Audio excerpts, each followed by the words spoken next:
29 масштабных республиканских мероприятий, преображение молодежных пространств, запуск молодежной ипотеки и огромное количество форумов и слетов. В Сыктывкаре подвели итоги года молодежи в Коми. В рамках съезда в столице региона собрались более 500 активистов из всех муниципалитетов, чтобы обсудить планы на будущий год. Ведь, как отметил в своем приветствии глава Коми Владимир Уйба, завершение года молодежи в республике не означает, что проблемы молодого поколения уйдут на второй план. Наоборот, работа в этой части будет продолжена и в будущем году. Со следующего года мы учреждаем свой республиканский грантовый конкурс молодежных инициатив, конкурс проектов в сфере молодежной политики. Предусмотрели мы на это немалые деньги, 5 миллионов рублей.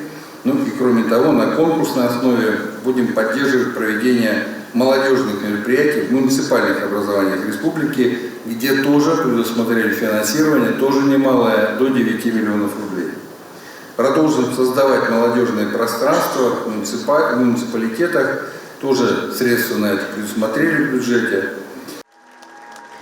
По словам главы Коми, правительство региона приложит все силы, чтобы молодежь хотела жить и развиваться в нашей республике. Только так мы сможем улучшить демографию, развивать экономику и приумножать культурное достояние.